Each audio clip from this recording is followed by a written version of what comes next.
Gold's price has been breaking records left and right. But there are some things that gold has been doing that really cannot be measured yet because it's never happened before. But we're going to talk about it in this video and so much more as we explore.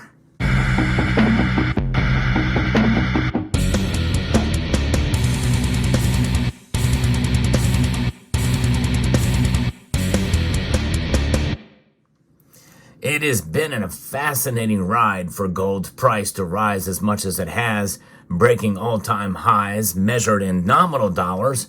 There's only one record for it to break, and that is to make an all-time high measured in real dollars. These are dollars adjusted for inflation because this thing is losing value year after year, and there's no stopping it, at least of right now. Inflation is ticking up yet again. Now, by the time you see this video, some new numbers may come out that may see that number move one direction or another, but it really does not change the calculus of gold, especially with what I'm about to tell you.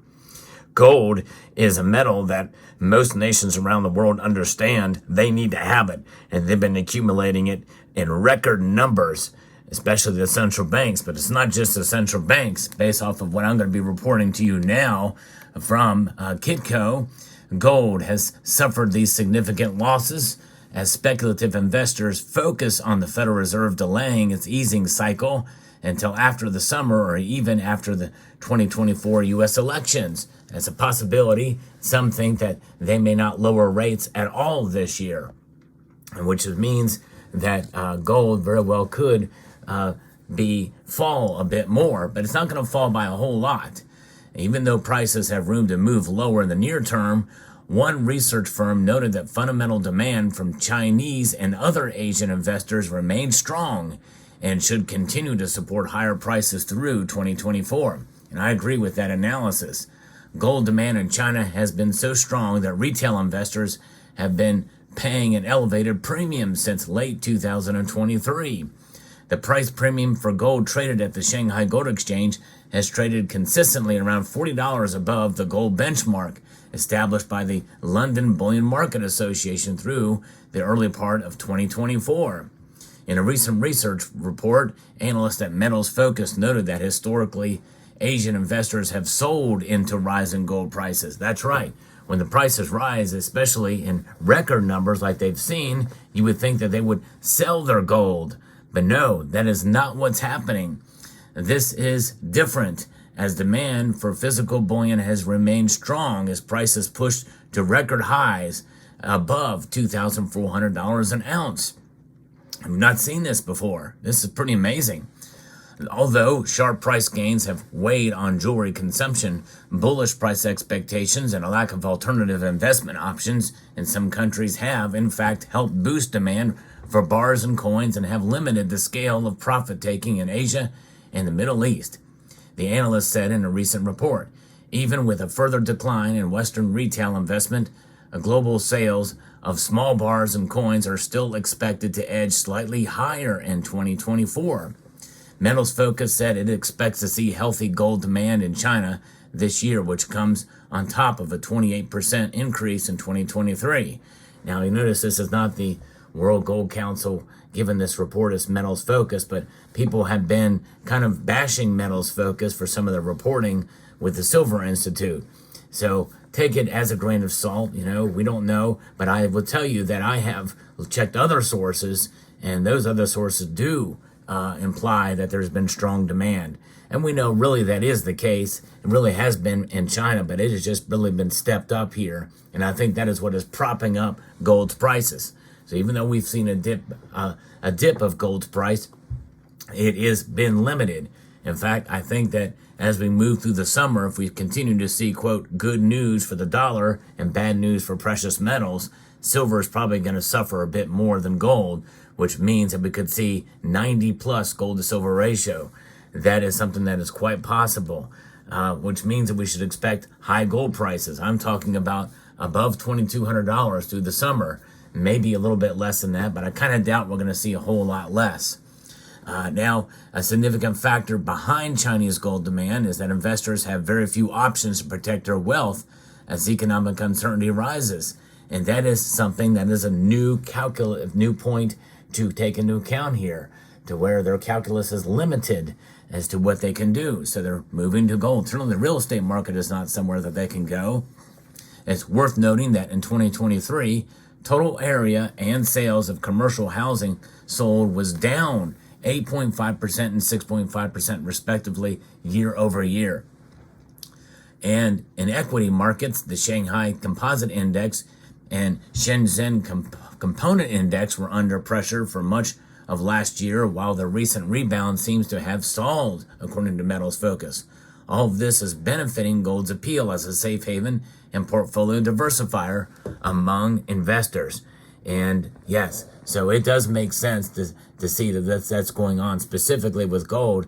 And in fact, some say that many of the Chinese are now looking towards silver too, as gold has reached all-time highs, and especially with that other premium on it, that they're going to look into some silver as well. But they're not giving up on gold, because gold being sold in small beads, as small as a gram in size, means that coins like this still may be too expensive for them, the 3 gram, when they get little 1 gram jewelry beads. And you think about it, jewelry is probably, with the high purity level of some of it, it's probably a good way to buy gold. Although there has been reports of fake gold in China as well. So that is something to consider. The People's Bank of China's ongoing diversification into gold most probably reinforced local investors' belief in the metal and solidified it as a hedge against market turmoil and financial instability, according to the analyst. The analyst noted that consumers are just following the government's lead, as the People's Bank of China has bought gold for 17 straight months. You know what I've been saying on this channel for the longest time? Don't do what the central banks say, do what they do. Be your own central bank, hold gold. And there are members of this community who have taken up my challenge to buy a 1 full ounce of gold if you don't have a full ounce yet. Even in this market, I think it's still a good idea to do. Save up for it. It teaches you a lot of different lessons, discipline and the like. And there's several of this community who have completed the challenge, and one in particular who has been a slow grind, but a consistent grind towards that end. And it's going to be a glorious day when he gets there. It's an amazing thing to see. Gold is something that we treasure and will continue to hold on to. And the people of China, not just the People's Bank of China, they know it. They are their own central banks. They're accumulating en masse. And there's a lot of people in China. And what they do, we should be doing as well too. There's a former Mint director whose mom escaped, whose life was literally saved essentially by the gold she had. Pretty remarkable story. But one thing we know, with the dollars that we have in our possession, month over month as well as year over year, they are losing value. The purchasing power of this is weakening at a rate that is uncomfortable even for the Federal Reserve. Even a 2.5% loss or a 2% loss of value year over year, which is their target, is bad news. And of course, we make adjustments for it and what's known as COLAs, cost of living adjustments in our salaries, but there are some years where that can't happen. I've worked jobs where that wasn't the case, where there were no raises, no cost of living increases at all year over year. And that is a problem because we lose purchasing power with our dollar. With gold, you don't have that. It is value. It is the standard bearer for what should be currency and money today. It is money. In fact, the Central Bank of Central Bankers designated it as such, as a Tier 1 asset, upgraded from a Tier 3 asset, putting it on par and equal to cash money. Exactly right. And so that's why we hold it. It's a savings vehicle outside of the system, and even the system itself recognizes it, as these central banks pretty much define what the system is, but even they know. If they know it, and if the United States knows it, if we have the 8,133 tons of gold they say we have, well, there you go. We are, in a sense, on a de facto gold standard, because it is the ultimate backstop, the ultimate standard from which we will base everything off of if there's ever a case where we have to do it, where our money supply just goes out the crapper and this collapses, we have the gold, at least to start afresh and anew. And we may be forced into that someday. And I think the Chinese people know it because they've run out of many other options, and they're going to gold, even with the prices rising right now. That is what's going to keep gold's price high, and I think it's not going to fall much below $2,200 from here to the end of the year. I'd be surprised if it did, but certainly not $2,000 an ounce. I think it's going to stay above that for sure. So let me know what your thoughts. Am I off base with this analysis? Let me know in the comment section down below. I'd like to extend a multitude of gratitude to each and every one of you for taking the time to watch, and to encourage you to please rate, share, comment, and subscribe.